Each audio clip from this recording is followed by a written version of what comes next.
नमस्ते दोस्तों, स्वागत है आपका फिर से मेरे नए ब्लॉग में। और ब्लॉग की शुरुआत कर रही हूँ मैं आज भी सुबह के ही टाइम से। बाकी ब्लॉग तो खैर क्या बनाना, पर वही आजकल तो भाई का ही टेंशन हो रहा है कि कब उनकी तबीयत ठीक होगी, कब होगी, रोज़ यही सोच रहे हैं हम लोग। और सुबह शाम दिन में फ़ोन करने पे लगे हुए हैं उधर की कब अच्छी खबर मिले कि थोड़ा ठीक हो गए हैं। लेकिन अभी भी दोस्तों मेरे भैया की तबीयत वैसी है, अभी भी वो आईसीयू में ही हैं। और आज तकरीबन 14-15 दिन हो गए हैं उनको, और अभी तक कोई फ़र्क नहीं पड़ा है उनकी तबीयत में। बाकी आज फिर से जा रही मेरी भतीजी वहाँ दिल्ली। तो वैसे तो भतीजा उधर ही है सौरभ, लेकिन वो भी जा रही है आज फिर से 2-3 दिन वो भी अपने ससुराल गई यहाँ आकर, क्योंकि वहाँ भी वो तब से मतलब दिल्ली थी भाई के साथ, तो वहाँ भी जाना ही था। और अब क्या करें, कुछ समझ में ही नहीं आ रहा है कि क्या हो रहा है क्या नहीं। डॉक्टर भी बोला कि आज वैसे 6 तारीख को एमआरआई भी कराना था भाई का, लेकिन डॉक्टर वही कह रहे हैं कि जब वो ना तो होश में है और ना ही कुछ हरकत कर रहे हैं, तो ऐसे में फिर कैसे होगा एमआरआई भी। तो पता ही नहीं चल रहा कि क्या हो रहा है उनको। जब डॉक्टर ही नहीं पता लगा रहे तो फिर हम तो क्या कर सकते हैं। अपनी तरफ से माँ लोगों ने भी 3 दिन का इधर मतलब महामृत्युंजय जब कराया था शिव जी के मंदिर में, तो वो भी कल पूरा हो गया है। और वैसे भी जगह जगह जा ही रहे हैं, जो भी मतलब कुछ बता रहे हैं तो वो भी उसका उपाय भी कर ही रहे हैं। लेकिन अब पता नहीं ऐसा क्या हो गया है कि जो उनको तबीयत में मतलब बिल्कुल भी सुधार नहीं हो रहा है। तो पता नहीं किसकी नज़र लग गई मेरे भाई को, क्या हो गया है। नहीं तो मतलब जब हॉस्पिटल में ही पता नहीं चल पा रहा है कि क्या हुआ है, तो अब क्या कह सकते हैं।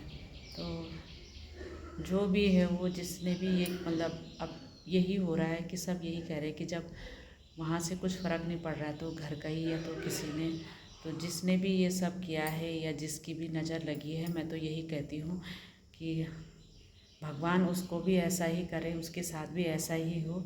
और आज भले ही वो मतलब ठीक ठाक हो, खा पी रहे, लेकिन जैसी हालत में मेरे भाई अभी हैं वो भी ऐसी हालत हो उसकी भी, और इससे भी बुरी हालत हो। मैं तो यही कहती हूँ भगवान, क्योंकि मतलब भाई तो ऐसे थे, उनको ना किसी से ज़्यादा बात करते थे, ना किसी से उन्होंने आज तक इतनी उम्र हो गई लेकिन ना किसी से लड़ाई ना झगड़ा, क्योंकि घर में रहते ही नहीं थे ज़्यादा। बस 2-4 दिन आना अपनी छुट्टी, और उसके बाद फिर चले जाते थे। और जाने का टाइम भी किसी को पता नहीं था आने का, क्योंकि अंधेरे में ही सुबह निकल जाते थे दिल्ली के लिए और रात को आते थे घर भी। तो वही हो रहा है कि किसने ये किया है, किसकी नज़र लग गई है मेरे भाई को, जो उनकी ये हालत हुई है आज।